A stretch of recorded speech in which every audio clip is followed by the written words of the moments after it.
రాజబ్రహ్మణాం బ్రహ్మణస్పదాను మనం గజేంద్ర మోక్షంలో నడుస్తున్నటువంటి అష్టమ స్కందంలో గజేంద్ర మోక్షానికి సంబంధించిన దాంట్లో ఆ ఏనుగు వెళ్ళిపోయి ఆ కొలంలో పట్టము, అక్కడ ఉన్నటువంటి ఆడుకోవడం అంతా చేసిన తర్వాత ఆనందంగా ఉన్న సమయంలో హఠాత్తుగా అనుకోకుండా వచ్చిన ప్రమాదంగా ఆయన లోపల ఎక్కడో ఉన్న మనుషులు వచ్చి పట్టుకోవడం జరిగింది. ఆ పోరాటం తరువాత అది భగవంతుని ప్రార్థించింది. ఇది 1000 సంవత్సరాలు పోరాడిందని ఆయన మన వాల్మీకి మన వ్యాసుల వారు చాలా తక్కువగానే చెప్తారు. ఇది పోరాడింది, 1000 సంవత్సరాలు పోరాడింది, మిగతా వాళ్ళు చూస్తున్నారు, జలం దానికి బలం కాబట్టి అని దొరుకుతుంది.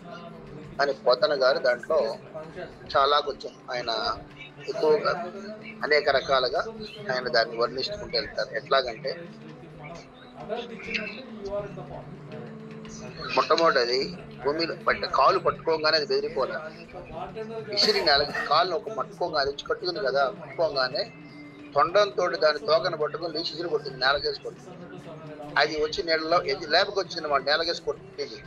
ఆ నీళ్లలో ఉంటుంది కదా, అది కొట్టంగానే ముట్టపడింది. కానీ నీళ్ళు దానికి బలం కాబట్టి మళ్ళా పట్టుకుంది. అంటే సమస్యలు వచ్చినప్పుడు ఆ సమస్యల నుంచి బయటపడేది పోరాడతాడు ఎప్పుడు సహజంగానే. సమస్య రాగానే వెంటనే బెసిగిపోరు, ఎందుకంటే అంతకు ముందున్నటువంటి వారి యొక్క మన యొక్క బుద్ధి తెలివి అన్ని ఉంటాయి కదమ్మా. మన బుద్ధి ఉంటుంది, పరిజ్ఞానం ఉంటుంది. చిన్నగా మొట్టమొదటి ఎవరు బయటకు వచ్చేది కొద్ది దాంట్లో బయట, అట్లాగే అది కొడుతుంది. కొట్టగానే జగమును జలమును బలమును వివిధములుగా బోరు హరిటి వీరతకు భువిన్ దివి మకర మీన కర్కట నిగవము లొక్కటన మిత్ర నిలయము పొందెన్. మిత్ర అంటే ఇక్కడ సూర్యుడు. ఆ మకర రాశి ఉంటాయి కదా, ఆకాశంలో రాశులు ఉంటాయి. అవేమంటే అంటే కొన్ని గ్రహఖండాలని, కొన్ని నక్షత్ర కూటాలని ఒక రాశులుగా మనం చెప్పాం, దాని ఆకారాలు బట్టి, దాని లక్షణాలు బట్టి. మేషం, వృషభం, మిథునం, కర్కాటకం అని భూమి నుంచి చూసినప్పుడు 360 డిగ్రీలు ఉంటుంది కదా, చుట్టూతా చూస్తే సర్వం చూడగలుగుతాం మనం. రౌండ్గా చూడగలిగితే 360 డిగ్రీలు. ఆ 360 డిగ్రీలు కూడా 30 డిగ్రీలు చేసుకుంటూ భాగాలు చేసుకుంటూ దాన్ని 60 భాగాలుగా 12 రాసులుగా చేసుకుంటూ దానికి ఒక్కొక్క పేరు పెట్టాం. అంటే దానికి కనబడే బాహ్య ఆకృతి కానీ, దాంట్లో ఉండే ప్రధాన లక్షణాల బట్టి, నక్షత్ర లక్షణాల బట్టి వాటి ఆకృతి తెలియదు. అవి మనకి ఉదయిస్తుంటాయి. భూమి తిరిగేప్పుడు ఉదయాస్తమాలుగా అవి పడమటి నుంచి తూర్పు తిరుగుతుంటాయి. మన భూమి ఏమో పడమటి నుంచి తూర్పు తిరుగుతుంది, తూర్పు నుంచి పడమటికి తిరగదు. అందుకనే మనకి పడమటి వైపు తిరుగుతుంది భూమి. అందుకనే మనకి ఏమవుతుంది అంటే సూర్యుడు తూర్పు నుంచి ఉదయించగా కనబడుతుంది. రాసులు, గ్రహాలు కూడా అట్లా ఆకాశం అంతా అట్లాగే కనబడుతుంది కదా. దాంట్లో అనుకుంటాం మకరము, కర్కాటకము, వృచ్చికము, మీనము అనేవన్నీ జలరాశులు. ఇవన్నీట ఇక్కడ ఉన్నటువంటి ఇది నీళ్లలో మకరంతో పోరాడుతోంది కదా, అది కూడా జల సంబంధమైనటువంటి జంతువే కదా, జీవే కదా. అందుకని ఈ ఏనుగు ఎక్కడ మన మీద దాడి చేస్తుందో అని భయపడి ఆ మీనము, కర్కాటకము, మకరము అనే రాశులుట సూర్యుడి వెనక్కి వెళ్ళిపోయి దాక్కున్నాయిట. అంటే సూర్య సంచారంలో ఎక్కడ ఉంటాయి, దగ్గర మకర రాశికి ఆపోజిట్ లో కరెక్ట్ గా సూర్యోదయం మకరంలో అయితే అస్తమయం కర్కాటకంలో ఉంటుంది. అది మకరంలో ఉంటే దగ్గర ఒక 6 గంటలు 4 గంటల తర్వాత మీనం వస్తుంది. అంటే సూర్య సంచారం తీసుకుంటే మనం దగ్గరగా, అంటే దాంట్లో కలిసిపోయి అంత అంటే వర్ణించి అంత భయంగా జరిగింది. తర్వాత ఆటోపంబున జుమ్ము రొమ్ము గల వజ్రావీడ దంతంబులం దాటించున్మెడ జుట్టి పట్టి హరిదోర్దండా చుండాహతిన్ నీటిన్ మాటి బాటి కిందిగువగా నీరాటమున్ నీటి పోరాటం నోటమి పాటు చూపుట కరణ్యాటము మాతాటమై. అంటే ఇది కొంచెం ఈ పదాలు అంటే చూసారా, అవన్నీ కవితా లక్షణాలు. అదొక ప్రాస అలంకారం, అది ప్రాస అలంకారాలు. ఏంటిదంటే ఇంద్రుని యొక్క ఇక్కడ ఉన్నాడు చూడండి, అది హరి అంటే ఇంద్రుడని కూడా, ఇంద్రుని యొక్క ఆయుధం లాగా చేయిలాగా ఉన్నటువంటి తొండంతో దాన్ని పట్టుకుని లేపి కొట్టింది అనమాట. తొండంతో దాని మీద విసిరి కొడితే ఆ మకరం ఏం చేస్తుంది, ఆ గజరాజు కొట్టగానే అది పైకి ఎగిరి అదే ఊరుకుంటుంది. అది చేస్తున్నప్పుడు ఆడ ఏనుగులు చుట్టూతో ఉన్నాయి, ఇది పోరాడుతోంది కదా. ఆడ ఏనుగు మకరి తోడబోరు మాతంగ విభుని నొక్కరిని విడిచి పోవ కాళ్ళు రాక పోరు చూచి చుండె కొంచెం యూధంబు మగలు దగలు గారే మగువులకు సహజం చెప్తున్నాడు. అక్కడ ఏనుగు పోరాడుతుంటే ఇవి వెళ్ళి సాయం చేయలేదు. అది కాలు పట్టుకుంది, అది లాక్కుని రావాలి, చేసుకోవాలి. కాబట్టి వెళ్ళలేవు. ఆ పరిస్థితుల్లో వదిలిపెట్టి వెళ్ళలేవు. అదే బంధము. అదేంటాయి అంటే అవన్నీ కూడా దాని యొక్క భార్యలు, ఆ ఏనుగుతో ఉన్నటువంటి అనుబంధం. కాబట్టి అంటే మూడు కష్టాల్లో పడితే ముందు వాడు సమస్యల్లో ఉన్నప్పుడు భార్యలు వదిలేసిపోగలుగుతారా? వదిలేసిపోలేరు కదా. అట్లాగే ఏనుగులు కూడా అది కష్టపడుతూ ఉంటే వదిలేసిపోలేక అవి చూస్తూ వేలగా సాయం చేయలేవు, సహకరించలేవు, వాటికి ఏదో చేయలేవు, కష్టాన్ని పంచుకోలేవు, ఇవి బాధపడతారు. అంటే సహజం. అది మానవ లక్షణాన్ని ఆయన దగ్గర మానవ లక్షణాన్ని ప్రతింపజేశాడు. జంతువులు కూడా ఉంటుంది. జంతువులు కూడా అవి ఒక దాంతో జోడీ కట్టిన తర్వాత చచ్చేంత వరకు కూడా ఇంకో దాంట్లో మారవు. చాలా ఉంటాయి. ఒక కుక్కలు తప్ప మిగతా అవన్నిటికీ కుక్కలు, ఈ నక్కలు, తోడేళ్లు ఉన్నాయి కొన్ని. చునక జాతి, ఈ జాతి తప్ప మిగతా జాతుల్లో ఏనుగులు, పిచ్చుకలు, చిలుకలు, పక్షుల్లో, తర్వాత ఈ పెద్ద పెద్ద ఉన్నాయి కదా, ఇవన్నీ కూడా సింహాలు కూడా వీటికి మానవులకు ఉన్నట్టుగానే వాటికి కూడా నియమాలు. ఒక్కసారి ఒకటాంతో జోడీ కడితే తొందరగా పెట్టి వెళ్ళవు, అది వెళ్ళవు. ఆ బంధం అది మరి అదే భగవంతుని మాయ. భార్య అంటే ఒకే జీవి, మానవుడికే కాదు వాటికి ఉన్నాయి, అది మనం తెలుసుకోలేము. అది అంటాడు అనమాట. ఏం చేయలేకపోతున్నాయి కానీ వదిలి వెళ్ళలేవు. ఇదే ఎందుకయ్యా అంటే అదే కదా ఆడవాళ్ళకి మగవాళ్ళకి మధ్య బంధం ఏంటది? అది ఎక్కడో పుట్టారు, వీళ్ళు ఎక్కడో పుట్టారు. వీళ్ళిద్దరి మధ్య బంధం ఏర్పరిచింది ఏంటి? వేసిన 3 ముళ్ళు. అదే కదా ఆ 3 ముళ్ళ బంధం ఉంది చూసారా? ఆ ముడి బంధం ఎంత బలమైందయ్యా అంటే ఇట్లా ఉంటుంది, వదిలిపెట్టి వెళ్ళలేరు అంటారు. ఇంకోటి ఏంటంటే నీళ్లు జీవనంబు తనకు జీవనంబై ఉంట నలవు జలమునంతకంతకెక్కి మకర ముప్పెడస్య మత్తేభ మల్లంబు బహుళ పక్ష సీత భానుపగిది. అంటే మనకి బహుళపక్షంలో అంటే ఈ బహుళపక్షము అంటాం. అంటే సూర్య ఉంటాయి కదా, దాంట్లో లాగా శీతభానుడు అంటే అర్థం ఏంటయ్యా అంటే చంద్రుడు దగ్గరగా. ఆ చంద్రుడు ఎట్లాగైతే శుక్లపక్ష కృష్ణపక్షంలో పౌర్ణమి తర్వాత నుంచి అమావాస్యలోగా ఆయన తరుగుతూ ఉంటాడు. రోడ్డు అలాగే పౌర్ణమి తర్వాత అమావాస్య తరపు వచ్చే చంద్రుడు పాడ్యమి నాడు ఎంత సన్నగా ఉంటాడు, చతుర్దశి నాడు అంతే ఉంటాడు. ఇది అమావాస్య ముందు చతుర్దశి నాడు. కానీ ఇదేమో తరుగుతున్నది, అది పెరుగుతున్నది. చూడరా, తరుగుతున్నది. కాబట్టి ఎట్లాగైతే చంద్రుడు తగ్గుతూ ఉంటాడో అట్లా ఏనుగు యొక్క బలం క్షీణిస్తూ ఉంటుంది. అది పోల్చడం, పోలిక తెలిసి ఉండాలి. అన్ని రకాల విధానాలుగా తెలిస్తే కానీ ఆయన క్రమక్రమంగా క్షీణిస్తోంది ఏనుగులో శక్తి. మొక్కలకి ఏమవుతుంది? అది దాని జలమే నీరం, అది ఆహారం దాని జలమే, అది దాని నిలయం కూడా అదే స్థానబలం కాబట్టి అది పట్టుగా ఉంటుంది. అప్పుడు ముసలి సింహంలాగా ఒకసారి గర్జించి పైకి దూకి దీని ఎముకలు దాని అది తోకతో బాగా కొడుతుంది, బలంగానే కొడుతుంది. అది ఆ తోకతో కొట్టింది. ఎట్లా? ఏనుగు యొక్క ఎముకలు విరిగేట్టుగా కొట్టింది. పైకి దూకి దాని కూరలతో దాని తోకను కొరికిందట, దాని చర్మాన్ని దాని యొక్క వీపును కొరికిందట, 2 కాళ్ళ మధ్యలో అంటే ఒకసారి ఊడిపోయింది. కాలు పట్టుకున్న కాలు వదిలేసింది ఆ యుద్ధంలో, మళ్ళా దొరకపుచ్చుకుంది మళ్ళా. అంటే అర్థం ఏంటి? అది తప్పదని అర్థం. తప్పని కర్మ, అది వదలదు. కొన్ని రోగాలు ఎన్ని మందులు వాడినా తగ్గవు, ఎందుకంటే అది అనుభవించి తీరవలసినది. కొన్ని ఏమవుతాయంటే అది మరణహేతువులు అవుతాయి. అంటే ఆ కారణంగానే దేహాన్ని చాలించవలసిన యోగం కూడా ఉంటుంది. ఆ రోగాలు తగ్గవు, తగ్గినట్టుగానే ఉంటాయి కానీ అవి అట్లాగే ఉంటాయి. అంటే కొన్ని వస్తాయి. అవి ఏంటంటే వాడికి అంత్యకాలాన్ని తీసుకెళ్ళి వచ్చాం కదా, వచ్చేందుకు వచ్చాము, మరి పోవాలి కదా, పోలానికి ఏదో ఒక నింద కావాలి. నింద లేకుండా పొందిపోదు, వదిలిపెడతానికి లేదు, ఉచ్చు మీద పెట్టుకోదు. కాబట్టి అట్లా వస్తుంది.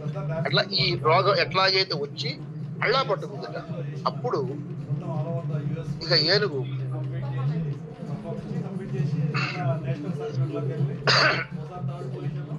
లాగి కొడుతుండేటప్పుడు ఈ యొక్క మొసలి చేసిన పని చెప్తున్నాడు ఆయన. చూడండి, పాదద్వంతము నేల మోపి పవనున్ బంధించి పంచేంద్రియోన్మాదంబు పరిమార్చి బుద్ధిలతకున్ మారాకు హత్తించి నిష్కేద బ్రహ్మ పదావలంబున బ్రహ్మనరతి క్రీడించు యోగీంద్రు మర్యాదన్న క్రమ విక్రమించే గరిపాదాక్రాంత నివక్రమై. ఎట్లాగంటే యోగి ఎట్లా ఉంటాడు, నీళ్లలో వెళ్ళిపోయి రెండు కాళ్ళను మనం ఏం చేస్తాడు, యోగి ధ్యానం చేసేటప్పుడు రెండు కాళ్ళు కూడా నేల మీద పెట్టి, కాలు నేల మీద పెట్టి ఒంటి కాలు మీద తపస్సు చేసేవాళ్ళు ఉన్నారు, రెండో కాలు మీద. వాళ్ళు ఎట్లా తపస్సు చేస్తారు అంటాం. విశ్వామిత్రుడు అంటాడు, నేను ఎడమ కాలి బొటన వేల మీద నుంచి తపస్సు చేసినటువంటి 1000 సంవత్సరాల తపోఫలాన్ని ధారపోస్తానంటాడు. అసలు కుడికాలు కాలు మీద నిలబడటమే కష్టం, అందులో కుడికాలు ఎడంకాలు మీద బొటన వేలుతో నిలబడి, అది మరి శరీరం మొత్తం ఎట్ట నిలబడింది, ఆశ్చర్యం కదా.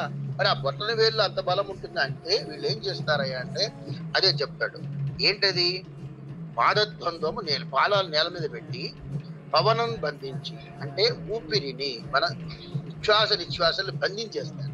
ఇంకా లోపలికి వెళ్ళవు, గాలి పీల్చుకోవటము వదలటం అనేది లేదు. ఇప్పుడు మనకు నేర్పిన క్రియాయోగం ఉంది చూసారా, అది క్రమక్రమంగా వెళ్ళగా తురియ స్థితికి వెళితే పవనం ఆగి బయట నుంచి గాలి లోపలికి వెళ్ళటము, లోపల నుంచి బయటికి రావడం ఆగిపోయి ఉన్న స్థితిలో నిలబడిపోయి మనం సంధానానికి వెళ్తాం. అది ప్రక్రియ, యోగ ప్రక్రియ. ఇవన్నీ ఏదైనా సరే రకరకాల యోగ మార్గాలు ఉన్నాయి, ఇవన్నీ అది కూడా అంతే. ఇవన్నీ ఏమిటయ్యా అంటే బయట నుంచి బయట ఉన్నటువంటిది ఏది లోపలికి రాదు, లోపల నుంచి బయటికి వెళ్ళదు, అది ఉండిపోతుంది, అట్లా నిలబడిపోతుంది. అప్పుడైతే మీకు ఖాళీ అయిపోయింది అనుకోండి, మీకు బెండ్ ఏమవుతుంది, ఎగిరిపోతూ ఉంటుంది గాలి. దాని లోపల ఏముండదు, మన శరీరాన్ని నిలబెట్టేది ఇదే కదా, లోపల గాలిని ఆపేస్తాం.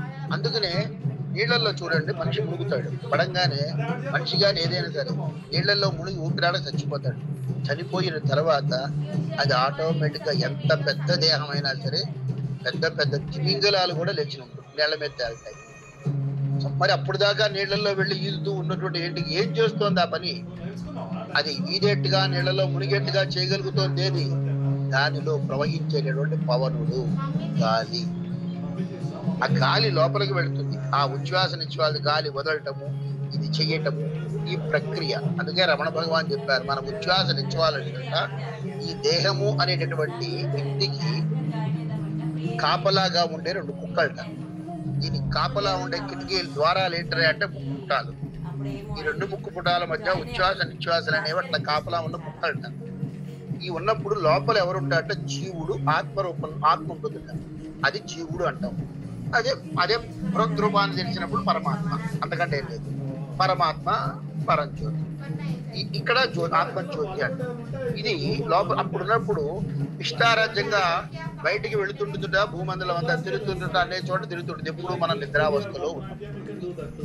అందుకే అనేక రకరకాల కళలు వస్తాయి. తిరిగి ఏం చేస్తుంది, మళ్ళా టక్కన లోపలికి వచ్చేస్తుంది. ఎందుకు వస్తుంది, ఈ 2 కుక్కల కాపలా ఉన్నాయి, ఇంటికి కాపలా ఉన్నాయి, ఇది నీ గృహము అని రావడానికి. ఎప్పుడైతే ఈ ఉచ్ఛ్వాస నిశ్వాసలు అనేటటువంటి ఈ కుక్కల కాపలా ఉన్నాయి చూసారు, ఇవి బయటికి వెళ్ళిపోతాయి. ప్రాణం పోవడానికి ఉచ్ఛ్వాస అందుకనే మనం చచ్చాడని చెప్పడానికి ఏదైనా సరే దాని ముక్కు దగ్గర వేలు పెడతాడు. పెద్ద పండితుడు కావక్కర్లేదు, పామరడం లేదు, ప్రతి ఒక్కడు ఆ ఒళ్ళు తెలియకుండా పడిపోయేట్టే ముక్కలు భయం పుడితే చచ్చాడా బతికాడా తెలిసేందుకు ముక్కు దగ్గర వేలు పెడతారు.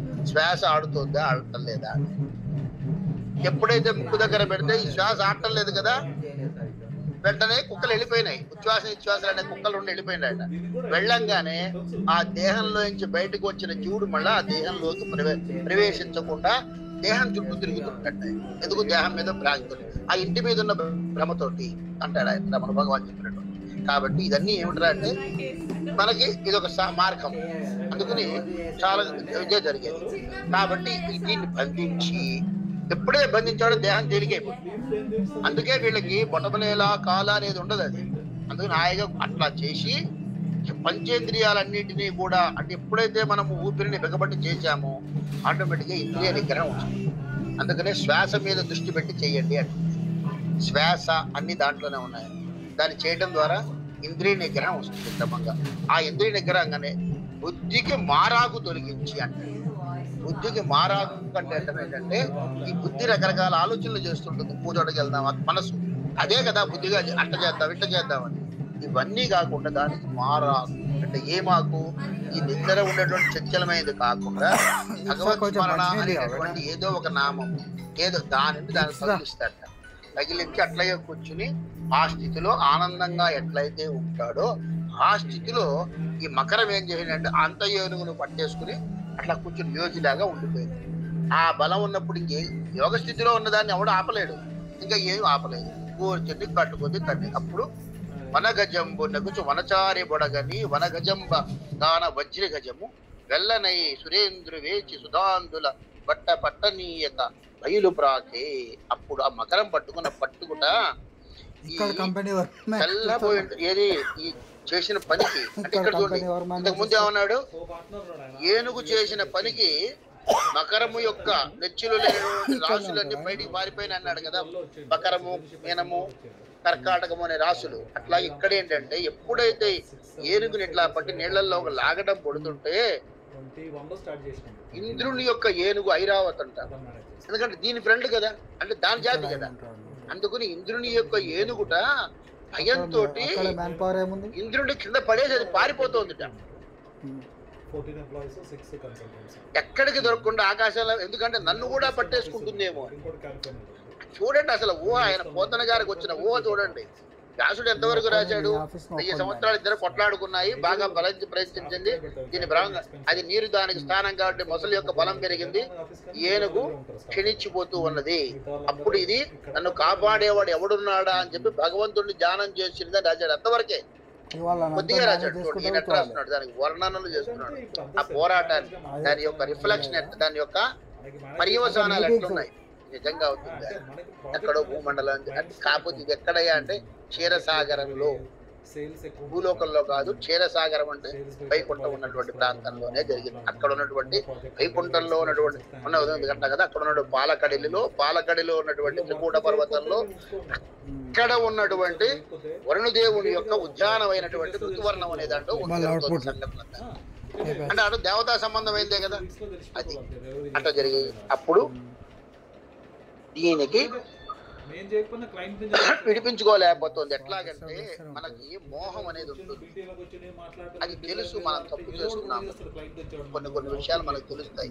నేను చేసేది తప్పు, కరెక్ట్ అయింది కాదు, అయినా కూడా వదిలిపెట్టాలి. పిల్లవాడు మంచివాడు, వాడు మన మాట వింటలేదు, మన తంతున్నాడు, లాక్కెళ్ళిపోతున్నాడు, వాడు ఎక్కడ కూడా తిరిగి వస్తున్నాడు. పక్కవాడి మీద అయితే కంప్లైంట్ చేస్తాం, తోడబుట్టిన వాళ్ళ మీద కూడా కేసులు పెట్టడానికి సిద్ధపడతాం. సొంత కూతురు కొడుకు, సొంత కూతురు మన గొంతుకు వస్తుంది అనుకోండి, ఎవరికైనా చెప్పుకుంటామా? ఏమంటాము? ఏం చెప్తామండి? కడుపు పేగు తీపండి, పేగు బాధ అన్నాడు. ఏంటి అర్థం? వాడు కొట్టినా నొప్పి, వీడు కొట్టినా నొప్పి. ఇక్కడ నొప్పి ఎవరికి? దేహానికి కాదు, దేహ నొప్పి పోలకు కాదు, మనసుకు ఉన్నటువంటి నాది అనేటటువంటి భావనలో ఉన్నటువంటి మమకారం అనే పేరు. అట్లా అది ఎట్లాగైతే విడిచిపెట్టలేదు, అట్లా దీనిని పాపము ఇది బయటికి రాలేకపోతుంది. దిక్కు తోచటల్లా, మార్గం ఏం చెప్పినా కూడా వింటలేదు, చేయరు. మనం చెప్తాం ఏముందండి, ఈ కేసు పెట్టి కూడా పెట్టి బెదిరించండి అయిపోతుంది. అనలేరు. ఎందుకు అనలేరు? ఇది మా అనుకుంటారు కాబట్టి క్రమక్రమంగా వస్తుంది. అనుకుని అట్లా పాడిపోయి అలసేశ్వరించిపోయినటువంటిది. అప్పుడు ఏ రూపం అనుకుంటుంది, అప్పుడు గెలవటలేదు. అప్పుడు వచ్చింది దానికి అబద్ధమే. ఏ రూపం దీన్ని గెలుతూ ఎట మీదేల్పు జింతింతు నెవ్వారింజీరుదు నెవ్వరట్టమిక నీ వారి ప్రచారోత్తము వారింపందకు వారలెవ్వరకిల వ్యాపార పారాయణు లేరే వృక్తిద దిక్కు మాలిన మొరాలింప పుణ్యాత్మకులు. అప్పుడు దాకా నానా కష్టపడిన తరువాత దానికి అనిపించింది, ఈ కష్టంలోంచి నేను ఎప్పుడు బయటపడతాను అంటే. సహజం, మానవుడు కూడా చాలా పోరాడతాడు. ఇక వాడికి కాకపోతే మార్గము దొరకనప్పుడే ఇక దేవుడు గుడికి వెళ్దామా, వాడేమన్నా చెబుతాడా, ఈ స్వామీజీ ఏమన్నా చేస్తాడా, ఆయన ఏమన్నా చేస్తాడని పరిగెత్తుతాం. ఎందుకంటే మార్గము దొరకనప్పుడు మనకి వెళ్తాం. అట్లాగే ఇది అనుకుంటుంది. ఏ రూపంలో, ఏ రకంగా, ఏ విధంగా, ఏ రూపంలో అంటే ఇది రూపం మార్చని కాదు, ఏ విధానంగా దీన్ని గెలవగలుగుతాను నేను. ఇక నన్ను దీని నుంచి బయటపడేసేవాడు ఎవడు? ఏ వేల్పుని ఎవరిని మొక్కుంటాం, ఏ దేవుడిని మొక్కుకోవాలి? ఎందుకంటే వేల్పు అంటే దేవుడు అని వస్తూ రక్షించేవాడు. ఎవరిని రక్షించమని అడుగుదాం. తర్వాత ఎవరి దగ్గరికి వెళ్ళాలి? అంటే ఎవరి దగ్గరికి ఇది వెళ్ళగలుగుతుందా? మొదలు పట్టుకుంది, బయటకు వస్తే బాధ లేదు కదా. ఎవరిని దగ్గరికి రమ్మని పిలుద్దామని అనుకుంటుంది. ఇంకా దీన్ని ఎవరు అడ్డపడతారు? నాకు ఈ సమయంలో నా ప్రమాదం నుంచి నన్ను అడ్డుపడేసి బయటపడేసేవాడు, ఇంకా ఇటువంటి వారు ఎవరు నన్ను కాపాడతారు అని అన్య కార్యాల జట్టలు గొప్ప పుణ్యాత్ములు దిక్కులేని నా మొర వినే అనేక మంది పుణ్యాత్ములు ఉన్నారు కదా. నాకు దిక్కు నా యొక్క మొర వినేటటువంటి వాడు ఎవరైనా లేకపోతారా అటువంటి అని అటు వారికి నమస్కారాలు చేస్తారనుకుంటోంది. అంటే స్వఫలం తెలిసినంత వరకు అహంకారం ఉంటుంది. స్వఫలం క్షీణించిన తర్వాత ఇక నాకు చేత కాదు అనిపించినప్పుడు మాత్రమే వేరేకెళ్తాం. కాబట్టి ఎవరైనా మన దగ్గరకు వచ్చి సాయం అడిగితే నాయన నాకు కుదిరితే కుదురుతుందని చెప్పాలి, కుదరకపోతే కుదరదని చెప్పాలి, నాకు అంత తాహత లేదు నాయన అని చెప్పాలి. కానీ వారి స్థితిని చూసి మనము పరిహాసం చేయకూడదు.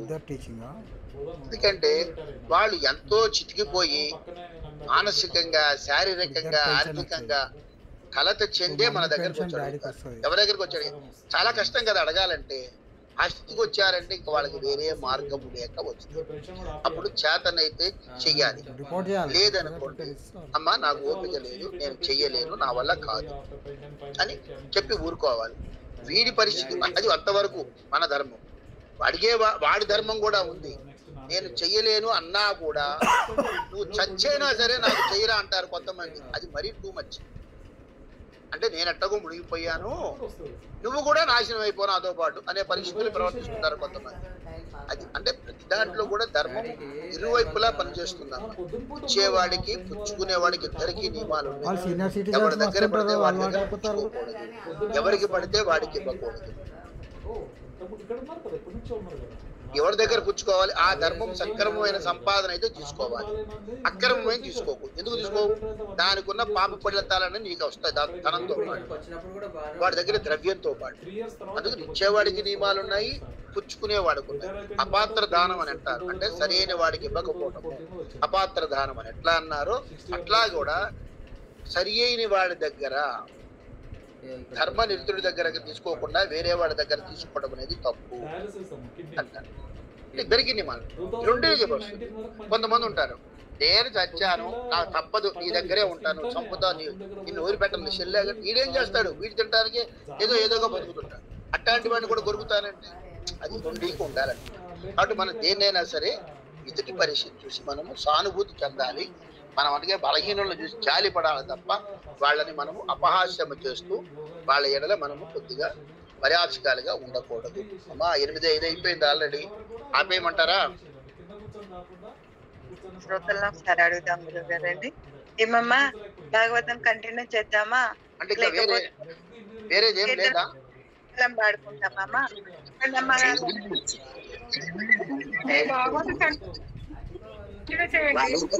చేయమనండి.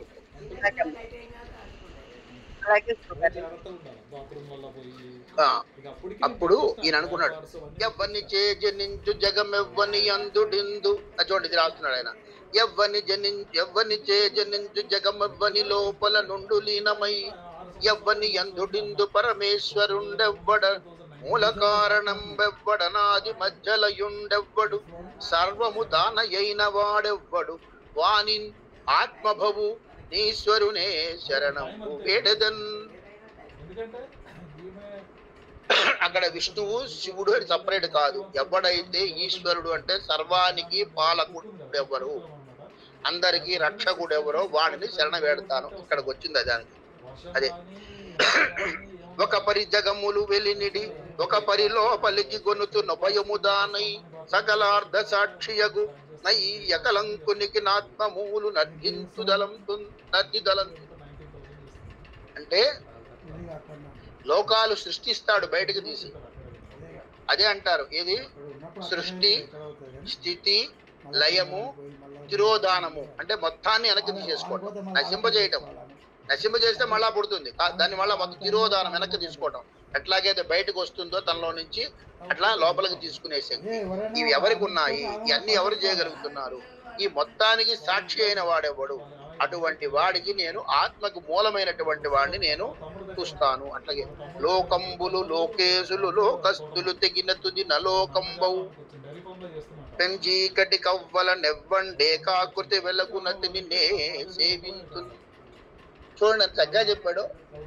మన వాళ్ళు బ్లాక్ హోల్స్ అంటుంటారు, చాలా మంది ఈ మధ్య చెప్తున్నారు బ్లాక్ హోల్స్. కృష్ణ బిలములు, బ్రహ్మాండమైన చీకటి ఉంటుంది, దాంట్లో సూర్యగ్రహం ఒక మన యొక్క సౌర కుటుంబం అంతా వెళ్ళిపోయి అంత ఆకరణ శక్తి ఉంటాయంట. అంటే చీకటి అనేది ఉన్నది ఎక్కడంది అంటాడు.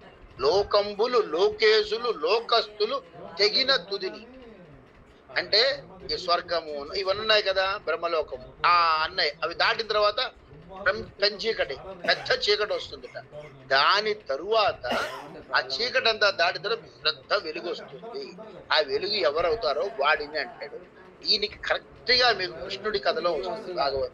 దశమస్కందం దగ్గర ఒక బ్రాహ్మడి యొక్క సంతానం చనిపోతూ ఉంటే ఈయన ఎవరు పుట్టిన వల్ల పెట్టిన పోతుంటే ఆయన వచ్చి అడుగుతాడు. కృష్ణుడు ఉంటాడు, అప్పుడు అర్జునుడు కూడా ఉంటాడు. ఆయన నాకు పోతున్నారు, ఏమిటిది నీ ఉండగా ఇట్లా జరుగుతోంది, ఏమిటి నేను కాపాడమంటాడు.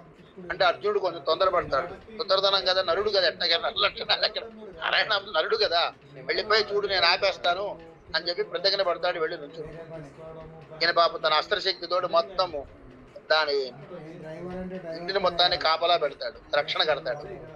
కానీ పిల్లవాడు కేర్ అనగానే ఈ అక్షణ శక్తి అంతా పేలిపోయి మొత్తం పనికిరాకు ధ్వంసం అయిపోయి ఆ శిశువుని తీసుకుని వెళ్ళిపోవడం జరుగుతుంది, అంతరితం అయిపోతుంది. ఈయన ఆపలేకపోతాడు. అప్పుడు ఏం చెప్తాడు ఈయన, నేను ఇది గనక చేయలేకపోతే అగ్ని ప్రవేశం చేస్తా.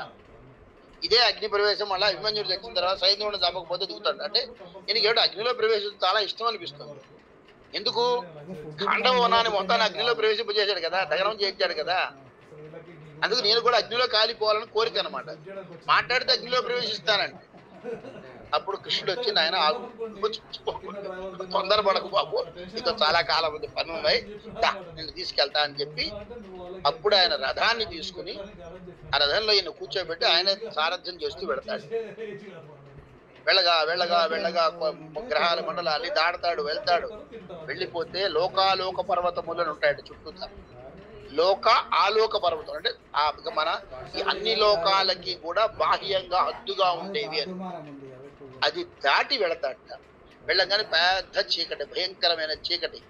అప్పుడు ఏం చెయ్యాలి, నక్షత్రాల కాంతి కూడా లేనంత చిన్న చీకటి. అప్పుడు ఆయన తన సుదర్శన చక్రాన్ని మరించుకొని దాన్ని వదులుతాడు. ఆ సుదర్శన చక్రం వెళుతూ దానితో కాంతితో బాట చూపిస్తుంది. అప్పుడు ఆయన వెళ్తే అప్పుడు శ్రీ మహావిష్ణువు పడుకున్న శ్రీ మహావిష్ణువుని చూస్తాడు. ఏది శేషసాయిపై అనంతుడు ఉంటాడు కదా, ఆయన నాభిలో బ్రహ్మ ఇవన్నీ ఉంటాయి, అదే స్వరూపం సాక్షాత్తు మూల విరాట్ వెళ్ళి చూస్తాడు. అక్కడికి వెళ్ళి చూసి ఆయన దగ్గర 8 పిల్లలు ఉంటారు. ఆయన చెప్తాడు, వారికి భాగవతం చెప్తారు, కృష్ణుడిగా రావడానికి ఆయన విరాట్ పురుషుడు అనేటువంటి శ్రీమన్నారాయణుడు తనలో ఉన్నటువంటి ఒక తెల్ల వెంట్రుకను ఒక నల్ల వెంట్రుకను వదిలేటారు. ఆ వారే కృష్ణ బలరాములుగా వచ్చారు. అంటే ఆలోచించండి, మరి అటువంటి దాన్నే మనము కృష్ణుని యొక్క పరిపూర్ణావతారం, నా విష్ణువు యొక్క పరిపూర్ణావతారం అంటున్నాం, రాముడిని కృష్ణుడిని. నిజంగా పూర్తి దేహంతో వచ్చాడా? కానీ రాముడు వచ్చినట్టుంది, పూర్తి దేహంతో రాముడు వచ్చాడు. ఆయన వైకుంఠం వదిలి శంకు చక్రాలన్నీ వచ్చాను అంటాడు, మానవుడిగా వచ్చాడు. ఎక్కడికి వచ్చాడు కల్లా కృష్ణుడు 2 వెంట్రుకలు పంపిస్తే వచ్చానని రాస్తున్నాడు. ఆయన విష్ణువు యొక్క 2 వెంట్రుకలు వచ్చినాయి. ఆ 2 వెంట్రుకల యొక్క తేజస్సే ఇంత నడిపింది. కానీ రాముడిగా పరిపూర్ణ దేహంతో వచ్చినా కూడా ఆయన అంత చేయలా, ఎందుకంటే మానవుడిగా ఉండాలి కాబట్టి అన్ని కష్టాలు పడ్డాయి, పలగడిగాడు. అప్పుడు చూపిస్తాడు, అక్కడ తెలుస్తుంది ఇది కూడా చెప్పి, నాయన నిన్ను చూడాలనే కోరికతోటి అర్జున, నిన్ను చూడాలనే కోరికతోటి ఇదంతా నేను చేశాను. అదిగో ఆ యొక్క బ్రాహ్మడి యొక్క సంతానం తీసుకెళ్ళమని అంతమంది 10,000 పడతారు. ఒకడు పెద్దవాళ్ళు వయసుతో ప్రక్రియ ఉంటారు, వాళ్ళని పంపిస్తారు.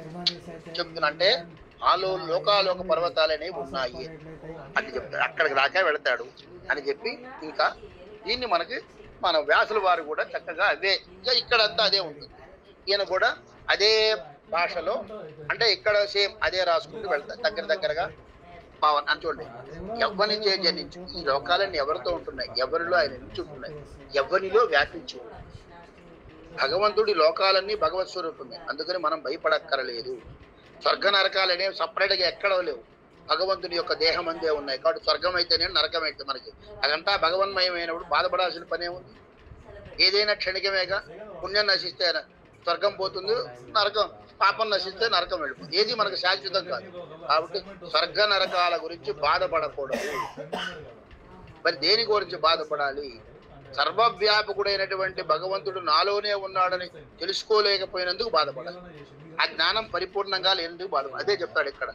ఏవం వ్యవసితో బుద్ధ్యా సమాదాయ మనోహృది జాప పరమం జాప్యం రాజ్యన్మన్యను సుశిక్షితం.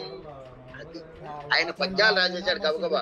ఎవ్వని చేజనించు జగమెవ్వనిలో. కానీ ఇక్కడ చెప్తున్నాడు, శివుడు చెప్తున్నాడు చూడండి, రాసిన దాంట్లో ఏం చెప్తున్నాడంటే, రాజ్యన్మని శిక్షితం. గత జన్మలో ఏ సంస్కార బలము, ఏ పుణ్యఫలం ఉందో కానీ ఆ పుణ్యఫలం ఫలితంగా ఈయనకు ఆ సమయంలో భగవంతుని మీద, ఎవరి మీద? తన యందు ఆత్మయందే ఉన్నటువంటి నారాయణుడి మీద ఆయనకు అనుసంధానం కలిగింది. ఆయన జ్ఞప్తికి వచ్చాడు. కష్టంలో రాగానే భగవంతుడు అయ్యే దేవుడికి వెళ్దామని వెళ్తాం. ఏ గుడికి వెళ్దాం? ఎవడో చెప్తాడు, సుబ్రహ్మణ్యం ఏమండి ఒకళ్ళు చెప్తారు, నేను అమ్మాయి మా కష్టాల్లో ఉన్నప్పుడు మీకు ఈ దేవుడు పరికరాలు అంటే యేసుక్రీస్తుని నమ్ముకున్నాను అయిపోయింది, లేదంటే నీ మతం మారని. అరే పిచ్చివాడు, అన్ని ఒకటే అయినప్పుడు ఇక్కడ అంటే నీకు దాని మీద నమ్మకం కలగలేదు అంతే అర్థం.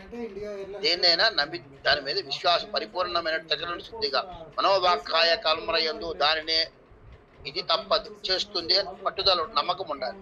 నేను నమ్మకం అది అంటాడు. పూర్వజన్మ సుకృతం వల్ల ఆయనకు భగవంతుని మీద అనురాగం అప్పుడు జ్ఞప్తికి వచ్చాడు. లేకపోతే ఎవడెవడో రావాలి, తిట్టుకోవాలి కదా, దుర్యోధనుడు తిట్టుకున్నట్టుగా అటు తిట్టుకోవాలా. అది వచ్చాడు అని. ఓం నమో భగవతే తస్మై యత ఏతచ్చిదాత్మతకం పురుషాయాది బీజాయ పరేశాయ అభిధీమహి యస్మిన్నిదం యతచ్ఛేదం ఏనదం ఇదం స్వయం ఏవో ఆస్మాత్ పరస్మాచ్చ పరస్తం ప్రబధ్యే స్వయంభువం యః స్వాత్మనేదం ఇద మాయా మాయయార్పితం క్వచిత్ దిపాదక తిరోహితం. తిరోహితం అని వెనక్కి తీసుకోవటం అని అంటాం. తిరోహితం అవిదృక్ సాక్షుభయం తదీక్షతే స ఆత్మమూలో వతుం మాం పరాత్పరః అని చెప్తాడు. అది దీన్ని ఆయన అదే ఇక్కడ ఆ పద్యం దాన్ని అంత ఆ శ్లోకానికి అర్థం రాశాడు. ఎవ్వని చేజనించు జగమెవ్వని లోపల నుండు లీనమై ఎవ్వని యందుడిందు. ఎవరిలో వస్తోంది, ఎవరి వల్ల పుడుతోంది, ఎవరి లోపల ఉంటోంది, చివరికి ఎవరిలో కలిసిపోతోంది, ఎవరిలోనో లోపలికి నిలబడి ఉంటుంది, కలిసిపోయి మాయమైపోదు. ఆయన గర్భంలోనే ఉంటాడట. మార్కండేయుడు చెప్తాడు, నేను అనేక పర్యాయములు వటపత్ర సాయిని చూశాను. కల్పం వచ్చి కూడా వెళ్తాడు ఆయన. వెళ్ళినప్పుడు మూంత తిరిగి ఎక్కడా ఏం లేకపోతే ఈ వటపత్ర సాయి రాగానే ఆయన గర్భంలోకి వెళ్తాడు. ఆయన నోటి ద్వారా, ఆయన శ్వాస ద్వారా లోపలికి వెళ్ళిపోతాడు. వెళ్ళిపోతే బయట ఉన్నటువంటి లోకాలు, బయట ఉన్నటువంటి సృష్టులు, బ్రహ్మాండాలు అన్ని లోకాలు కూడా ఆయన గర్భంలోనే ఉంటాయట. చాలా కాలం దాంతో తిరుగుతాడ. అంతా తిరిగిన తర్వాత ఇవన్నీ బయటకు వస్తాయి. బయటకు వచ్చినప్పుడు వాడితో పాటు తను కూడా బయటకు వచ్చానంటాడు. మార్కండేయుడు అంత గొప్పవాడు, అంటే అంత వయసు ఉన్నవాడు. మార్కండేయుడిని మించినటువంటిది మనకి రామాయణంలో చెప్తారు. పని ఉంటే నీ వల్లే కదా జరిగింది, పని లేదు కదా అని పోదామని చూస్తుంటారు. సరస్సు ఏర్పడతారు. సరస్సులో అంటే పుణ్యం అంటే మార్కండేయుడి కంటే కాల పరిమితి లేదు, ఎంతో కాలం ఉన్నట్టు అని. అదే అనాది మధ్య, ఆది మధ్య లై చివర. అసలు వీటన్నిటి కూడా మొదటి ఉన్నాడు, వీటితో పాటు ఉన్నాడు, వీటి లేకపోయినప్పుడు ఉంటాడు. ఆయనకి తుది మొదలు లేదు. అదే మాకు శివ పురాణంలో కూడా దీంట్లో కూడా చెప్తారు. ఏమంటారు? శివుడు అంటే ఆత్మలింగ రూపంలో ఆయన కనపడంగానే మూలాన్ని కనుక్కున్నాడు. వరహ రూపంలో విష్ణుమూర్తిను, అంశ రూపంలో పైకి వెళ్ళి కొస కనుక్కుందామని బ్రహ్మ వెళ్ళాడని.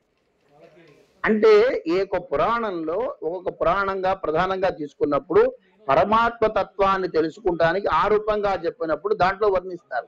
ఇక్కడ తీసుకోవాల్సింది ఏంటయ్యా అంటే పరమాత్మ తత్వం ఎట్లా ఉంటుందనే తప్ప ఇక్కడ విష్ణువు గొప్ప, విష్ణు రూపం గొప్పదా, శివరూపం గొప్పదా అని కాదు.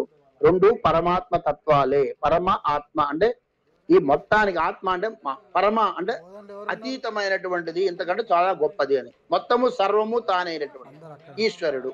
ఏదైనా కూడా అది దానికి అంతం ఉండదు, ఆది అంతాలంటే కనుక్కోలేము. ఎట్లాగైతే అందుకే అంటే నేను కాలస్వరూపుణ్ణి, ఎప్పుడు వచ్చానో తెలియదు, ఎప్పుడు పుట్టానో, ఎప్పుడు ఏం చేస్తున్నానో ఆయన చెప్పడు. గతంలో చెప్పానంటాడు. నాయన ఆయన చెప్పచ్చుగా, మనకి అడ్రస్ చెప్పి మనం సంకల్పంలో చెప్పుకున్నట్టుగా ఆయన ఏమని చెప్పొచ్చు కదా. అద్య బ్రాహ్మణ చతుర్భారతేశ్వత వరాహ కల్పే వైవస్వత మన్వంతరే అన్నట్టుగా ఆయన కూడా చెప్పొచ్చు కదా, బ్రహ్మ కల్పే స్వయంభూ మన్వంతరే అని చెప్పొచ్చుగా. ఆ టైంలో నేను సూర్యుడికి చెప్పానని చెప్పొచ్చుగా. అటు చెప్పడం, నేను గతములో పూర్వకాలం ముందు సూర్యుడికి చెప్పానంటే, అంటే సూర్యుడు ఉన్నాడు స్థిరంగా, ఆయనకి అంతం లేదు, ఎప్పుడు ఉండడం లేదు. ఈ నారాయణుడు కృష్ణుడు భగవంతుడు ఉన్నాడు, మనము ఉంటాం. కాకపోతే వారికి తెలుసు, మనకి తెలియదు. అదే చెప్పేది. నీకు తెలుసురా నాకు తెలియదు అంటే కృష్ణుడు ఏమంటాడు, నేను అప్పుడు ఉన్నాననే సంగతి నాకు తెలుసు, నీకు తెలియదు, అంతే తేడా. సేమ్ దగ్గర ఇదే మాటని సాయిబాబా జీవిత చరిత్రలో కూడా చెప్తుంటారు. కప్ప పాము కొట్టుకుంటుంటే ఈయన అరుస్తుంటే లాగుతుంటే పడుకుంటే, ఇప్పుడు కూడా మీకు ఇదే గొడవ, ఈ జన్మ కింద జన్మలో కొట్టుకు చచ్చారు, ఇప్పుడు బిట్ట కొట్టుకు చేస్తారా అని కొడతాడు. పాము ఏదో పేరప్ప రామప్ప అనేది ఉంటారని పేర్లు చెప్తారు, పేరుతో నా ప్రాధాన్యత. అంటే అర్థం ఏంటంటే మహాత్ములకి ఆ స్థితికి వెళితే తెలుస్తుంది వాళ్ళకి. ఈ జన్మ ఒక్కటే కాదు, మన జన్మలు ఎన్ని జన్మలు ఉంటాయి. కాబట్టి మనము ఒకసారి రమ్య గారు ఏదో అన్నారు, మనం అప్పుడు లేనేమో. కాకపోతే ఏ రూపంలో ఉన్నావో నీకు తెలియకపోవచ్చు. చూసుంటావు, కుక్కలాగా ఉన్నామో, చీమలాగా ఉన్నామో, దోమలాగా ఉన్నా, ఆయన కుట్టు కూడా ఉండొచ్చు, దోమలాగా చీమలాగా ఖర్చు ఉండొచ్చు, లేదంటే ఆయన పక్కనే తిరిగి ఉండొచ్చు, ఓ మనిషిలాగానే తిరిగి ఉండొచ్చు. మానవ రూపంలోనే కాదు, అనేక రూపాల్లో ఏ రూపంలో ఉన్నా కూడా జీవి యొక్క పరిమాణం ఒక్కదే. స్థూల దేహ పరిమాణం తేడా తప్ప సూక్ష్మ దేహ రూపం ఒకటే ఉంటుంది. మనం బాహ్య రూపాన్నే చూస్తాము. కాబట్టి మనము లేము అనే మాటే అనవసరం. ఆయన అప్పుడు ఏ రూపంలో ఉన్నా నాకు తెలియదు, గుర్తులేదు. ఇవాళ ఇట్టున్నాను, అప్పుడు చూసుంటాను, నువ్వు నన్ను చూసుంటావు, కానీ నాకు గుర్తులేదు. ఎందుకంటే ఇంకోటి గుర్తుంచుకోవాలి, మనకి ఎవరు పరిచయం అయినా, ఎవరితో మనకు అనుసంధానం ఏర్పడినా, ఎవరు దగ్గరైనా, ఎవరు దూరమైనా, వీటన్నిటికీ కూడా రుణానుబంధ రూపేణ పశుపత్ని సుతాలయ. చిన్న ఫండమెంటల్స్ అండి ఇవి.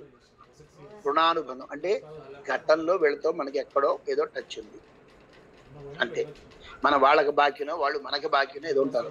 కిందటి జన్మలో మీరు నాకు వినిపించుంటారు, నేను ఈ జన్మలో మీకు వినిపిస్తున్నా సామూహికంగా, అంతే తప్ప ఏం లేదు. బాకీ అంతే, బాకీ తీర్చుకోవటమే. చెట్టు పక్క నుంచి రాముడు బాలిని కొట్టాడు, అందుకని నేను భగవంతుడిని ఆయన సమర్థించాడు. ఆ రోజు వాళ్ళని ఏమన్నాడు, నేను చేసిన ధర్మం అని ఎన్నో చెప్పాడు, ఆయన సరిగ్గా ఒప్పుకున్నాడు, వెళ్ళిపోయాడు. కానీ కర్మే, ఆ కర్మ ఫలితాన్ని అనుభవించాలి. కాబట్టి కృష్ణుడుగా ఉన్నప్పుడు, ఎప్పుడు 4 మహాయుగాలు అయిన తరువాత కృష్ణుడుగా ఉన్నప్పుడు వాడు కూడా చూడకుండా భ్రమపడి బాణంతో కొట్టాడు, కాలుగేసి కొట్టాడు, ఏదో జంతువు అనుకున్నాడు, వేలుకు తగిలింది, ఆయన ప్రాణంతో ఎట్ట కొట్టాడు. బాకీ అండి అది. పరమాత్మకైనా సరే పంచభౌతిక దేహాన్ని పొంది ఈ భూలో కర్మభూమిలో కర్మస్థానంలో పుట్టినటువంటి వాడు చేసిన కర్మకు ప్రతిఫలాన్ని అనుభవించక తప్పదు. చర్యకు ప్రతిచర్య చూడడానికి అనుకోక ముందు కూడా ఉంది. ఆయన గుర్తింది, అనుకో పేరు పెట్టాడు, అంతే తేడా. ఆయన పెరుకో ముందు లేదా ఉన్నది, కాబట్టి దానికి పేరు పెట్టాడు, దానికి నియమని చెప్పాడు. అటు చెప్పడం వల్ల దాని లేదు అక్కలు వేసి కొంతవల్ల కొన్ని ప్రయోగాలు చేసి ముందుకెళ్ళడానికి ఉపయోగపడింది. ఏమిటి అనేది అర్థం చేసి అట్లాగే రుణం అంతే. కాబట్టి వచ్చింది ఆ యొక్క భగవత్. అందుకే మనకి ఒక్కొక్కళ్ళకి ఒక్కొక్కసారి గుర్తొస్తారు. ఏమో చేశానండి, చేయంగానే అయ్యిందండి నాకు అంటారు. ఏ మహాలక్ష్మికి చేత కాదా? సంతోష మాతకు చేశానండి, నాకు చాలా కష్టాలు తీరాయండి. ఏ మహాలక్ష్మికి చేస్తే కష్టాలు తీర్చలేదా ఆవిడ? ఒక మాట. పార్వతీదేవి చేస్తే కదా కష్టాలు తీర్చలేదా? అంతా ఒకటే అమ్మవారు కదా. వీళ్ళకంటే గొప్పదా ఆ రూపం? అది కాదు. ఆ గత జన్మంలో ఎక్కడో దాంతో లింకు పెట్టుకున్నావు, ఆ బాకీ కొంత ఉంది, అందుకని అది తీర్చడం కోసమని ఇది అట్లా వచ్చి అక్కడ రాగానే నీకు సఫలమై బయటకు వస్తావు. దాన్ని మనం ఆ రకంగా అర్థం చేసుకోవాలి. అంతేగాని ఈ రూపంలోనే చేస్తేనే ఫలితం వస్తుంది, ఓకే ఈ రూపం మంచిది, ఈ రూపంలో చేద్దాం, భగవంతుడు ఈ రూపంలో చూడొచ్చు, నీ ఇష్టం వచ్చిన రూపంలో చూడొచ్చు. కానీ నేను రూచిన రూపమే భగవంతుడు. అది వరకు ఈ రూపము తప్ప మిగతా రూపం ఏది భగవంతుడు కాదు, అది తప్పు. అప్పుడు మళ్ళా మొదలకు వచ్చేస్తాం, పతనమే. ఇదే భగవంతుడు, ఇదే అన్ని అనుకుని భగవద్ లక్షణాలన్నీ, భగవంతుడు అనే పదానికి కొన్ని లక్షణాలు ఉన్నాయి. ఆ లక్షణాలన్నీ నువ్వు తంపి పట్టిన అనుకున్న రూపానికి నువ్వు అన్వయించుకో, తప్పు లేదు. అది నేను ఉద్ధరిస్తుంది. ఎప్పుడు దెబ్బ కొడుతుంది? ఈ రూపము తప్ప మిగతాదేది కాదు అంటాను చూసారా, అప్పుడు పతనం చెందినట్టు లెక్క. పతనానికి పరాకాష్ట. ఇంకా వాడేంటి పైకెళ్ళగా అధపాతాళని పడతాడు. ఎక్కడ దాకా కొండ చిటారు కొమ్మ దాకా ఎక్కడ దూకేస్తాడు చూసారా. అది ఏమవుతుంది, మొదటి నుంచి కొంచెం పడితే ఒక అడుగులో పడితే ఒక లేస్తాడు. చిటారు కొమ్మ దాకా ఎక్కి పడ్డాడు అనుకోండి, వాడు కాళ్ళు చేతులు నుగ్గు అయిపోతాయి అంతే. అందుకని మనం ఎదుగుతున్న కొద్దీ, మంచి అనుభవాలు వస్తున్న కొద్దీ జాగ్రత్త పడాలి. కొడుకుగా చేసే తప్పు కంటే, పిల్లవాడిగా చదివే విద్యార్థిగా పిల్లగా చేసే తప్పు కంటే తల్లిగాను తండ్రిగాను ఉన్నప్పుడు చేసే తప్పు చాలా పెద్ద ప్రమాదకరంగా మారుతుంది. తల్లి తండ్రి కంటే కూడా ఒక ఊరికి అధికారిగా చేసేవాడు తప్పు చేసిన తప్పు ఇంకా దెబ్బకూడదు కుల పెద్దగాను. అదే దేశ నాయకుడిగానో 10 మంది చేసేటప్పుడు అంటే నీ స్థితిని బట్టి అదే పొరపాటు. తప్పు అదే ఉంటుంది, తప్పులో మార్పు ఉండదు, చేసిన పనిలో తేడా ఉండదు. కానీ దాని ప్రభావము, ప్రతిఫల ప్రభావంలో తేడా వస్తుంది. అందుకని మనం ఎదుగుతున్న కొద్దీ ఒదిగి ఉండాలి. పాపం చాలా బాగా రాదు, ఎదిగిన కొద్దీ ఒదగమని అనేది పాట రాశాడు ఆయన. పాపం చాలా బాగా రాశాడు. అంటే చిన్న దాంట్లో కూడా అంటే సినిమా పాటల్లో కూడా తత్వాన్ని చెప్పగలగచ్చు. చెప్పాలంటే పదాలే కదమ్మా, మాటతో చెప్పడం అది చెప్తుంది. ఇట్లా ఈయన వచ్చింది ఆ తర్వాత అని ఆయన చెబుతూ, కాలే పంచమితేషు మితేషు కృష్ణత్సో లోకేషు పాలేషు చ సర్వహేతుషు తమస్తదాసి గహనం గభీరం యస్తస్య పారే విరాజతే విభూ అన్నాడు. ఇది కూడా ఏంటంటే దానికే ఆయన రాసింది. ఇదేంటే లోకంబులు లోకేశులు లోకస్తులు తుదిన తెగిన దాన్ని అంటే ఎవరైతే అంతా ఉంటాడో వాడికి ఇదంతా చెప్పి ఏమనుకున్నాడు ఆయన, నాలో ఉన్నటువంటి ఆత్మస్వరూపంలో ఉన్నవాడు అనగానే ఇంకా భగవంతుడు ఎక్కడ ఉండడు, నాలో ఉన్నాడు కదా గబక్కన వచ్చేస్తాడు. నాలో అనగానే ఈ దేహం పడే బాధలన్నీ ఆయన పడతాడు, వాడు విముక్తి తెచ్చుకుంటాడు, ఆటోమేటిక్గా తెచ్చుకుంటాడు. అందుకని మిమ్మల్ని బాధ పెట్టాలని మిమ్మల్ని ఏమనక్కర్లా, మీకు ఇష్టమైన వాళ్ళని బాధ పెడితే చాలు, ఆటోమేటిక్ గా అస్యస్య దేవా ఋషయ పదం విదుః జంతుః పునః కో అరతి తంతు వీరుతు అని అవాస్తవం ఏదైతే అనేక రకాలైన అవతారాలు అనేక రూపాలుగా వచ్చినటువంటి ఎవడైతే ఉన్నాడో ఆయన మాత్రమే నన్ను కాపాడగలడు. ఇంద్రుడు యముడు, ఇంద్రుడినో యముడినో వరుణుడినో అష్టదిక్పాలకులను కోలుకోలేదు. వాళ్ళ పదవుల్లో వాళ్ళు ఉంటారు, వాళ్ళు చేయలేరు. చేసేది ఎవడు, అన్నిటికీ మూలమైన వాడు మాత్రమే చెయ్యగలడు అని గుర్తించి తప్పించి ఆయన మొత్తుకుంటాడు, మొరలెత్తున్నాడు అనమాట. ఇక మనం ఇక ముందుకు వెళ్తాం, రేపు వెళ్తాం. బాగా అయిపోయింది అరగంట. గురువుగారు అండి చాలా బాగా అర్థమైంది సార్. ఒక చిన్న క్వశ్చన్ అడగనా సార్? అడగండి. నా గురువు గారికి నమస్కారాలు. మొదట అంటే అప్పుడే బాగుంటుంది, అప్పుడు ఎడితేనే బాగుంటుంది. ఎందుకంటే నమస్కారం పెట్టబోతే ఉబ్బిపోయి ఉంటాడు. నమస్కారం అనగానే ఉబ్బిపోయి ఉంటాడు, ఏదో నాకు బాగా తెలుసు, ఏదో వాగేస్తాడు. సార్ ఇవాళ గురువారం కాబట్టి గురువులకి ఇందాక గురుపాద కావ్యం నేను పడాలనుకున్నాను, ఇందాక రాజ్యలక్ష్మి గారు పాడేశారు. నేను వెళ్ళలేదులేండి, నేను పాడదామని తీసి పెట్టుకున్నాను. సరే, అవును గురువు గారు అండి, మగవాళ్ళు కూడా 3 నెలలు గర్భం దాలిస్తారంట, నిజమేనా?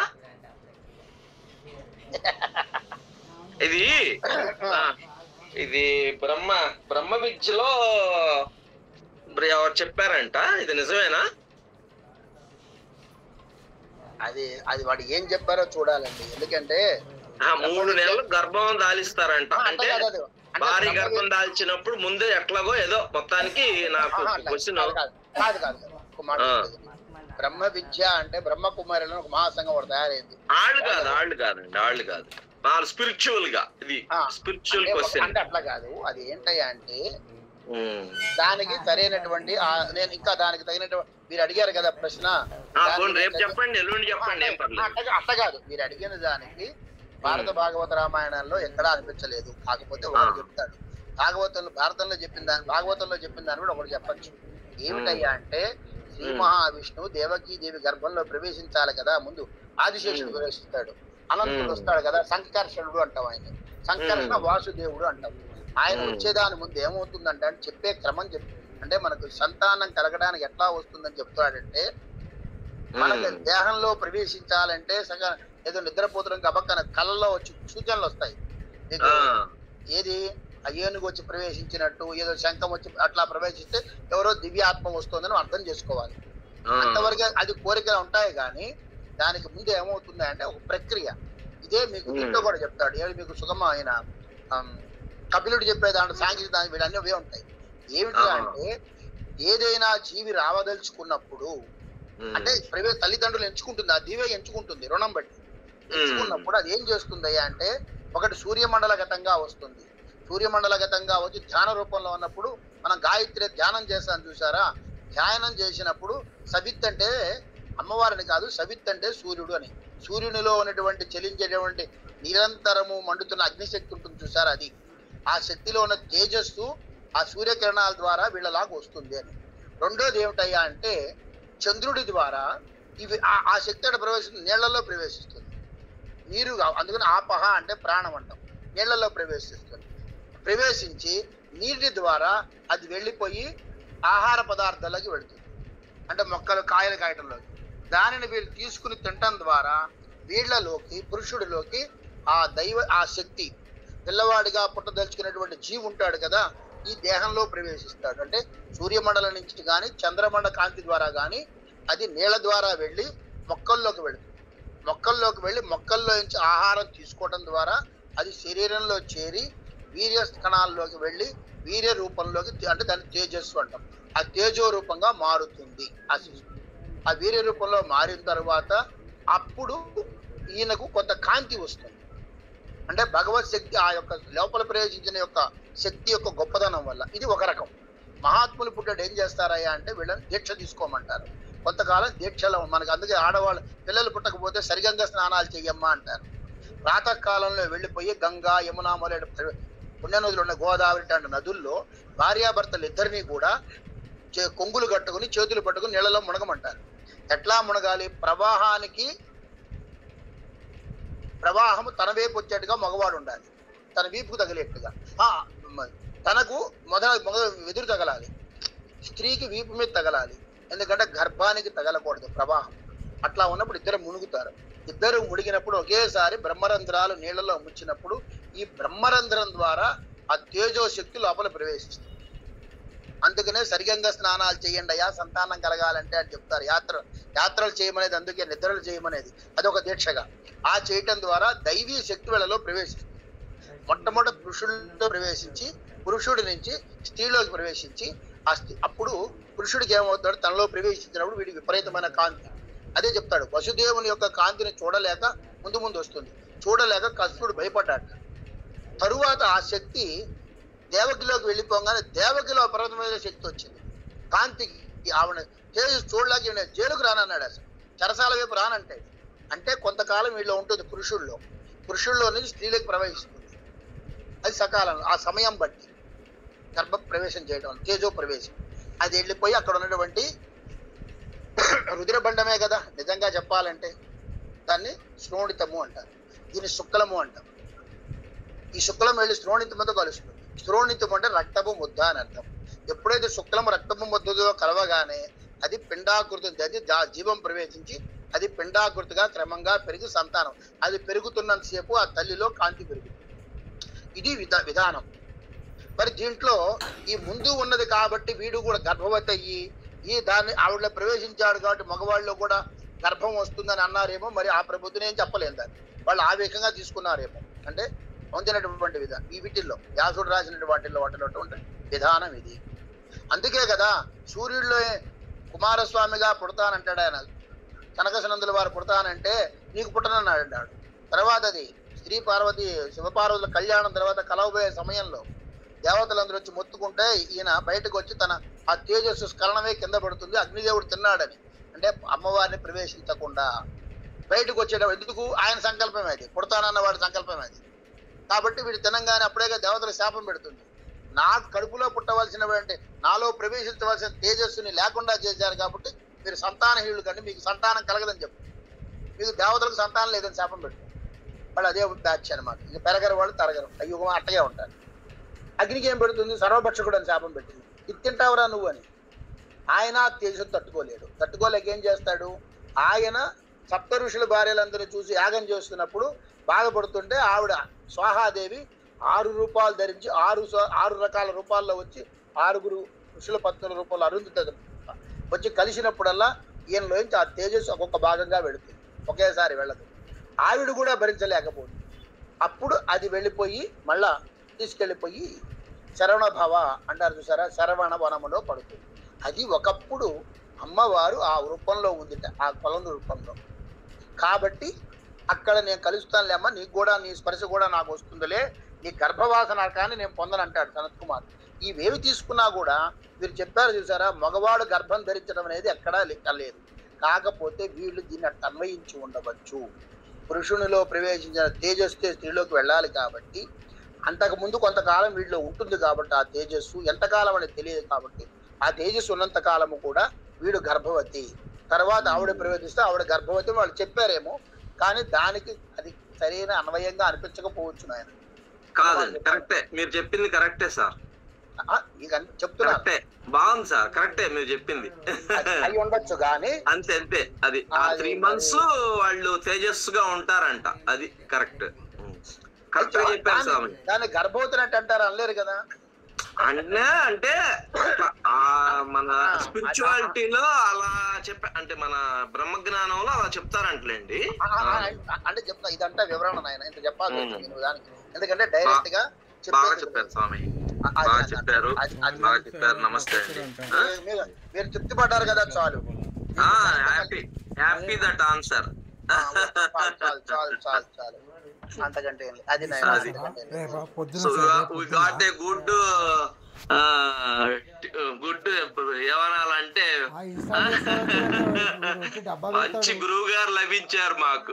అది మంచిలో మంచి గురువు గారు లభించారు మాకు. అది అర్థమయ్యేలేటో చెప్పగలగడం అది చాలు సార్.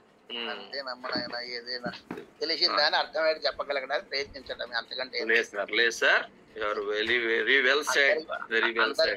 అందరికీ ఉంటుందండి అది. కాకపోతే కొంతమంది మనకేంటి నువ్వు చెప్పే కదా, వినేవాడికి చెప్పేవాళ్ళు అట్లా అనుకోవద్దు స్వామి, అది అట్లా అనుకోకూడదు. అందరూ భగవత్ స్వరూపులే,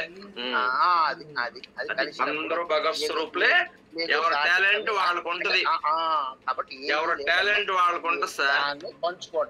పంచుకోవటం అది మీకు అనేది సంశయం వచ్చింది, చెప్పాను, మీకు అర్థమైంది, దానికి అది ట్రాన్స్ఫర్ అవుతుంది అని అడిగాను అనమాట నేను. ఓకే, అంతకంటే ఏం లేదు, ఇదేనాయన దాంట్లో అంతకంటే ఏదైనా కూడా ఎక్కడ. అందుకే అంటారు సర్వము వ్యాచోచ్చిష్టము, అంటే వ్యాసుడు ఎంగిలి చేసి పడేసినదే, ఉచ్చిష్టము అంటే తిని వదిలేసింది అని అర్థం. అంటే ఎవడు ఏం చెప్పినా వ్యాసులు వారు చెప్పిన దాని నుంచి చెప్పాలి తప్ప కొత్తగా వీడు చెప్పేందుకు ఏమీ లేదు. అది ఎవడు చెప్పినా. అందుకే అన్నారు వ్యాసుడు సాక్షాత్తు విష్ణువు అని. వ్యాసాయ విష్ణు రూపాయ వ్యాసవి నమో బ్రహ్మణది వాసుదాయ నమో నమః. ఓకే, నమస్తే అండి, మంచిదమ్మా. ధన్యవాదాలు గురువు గారండి.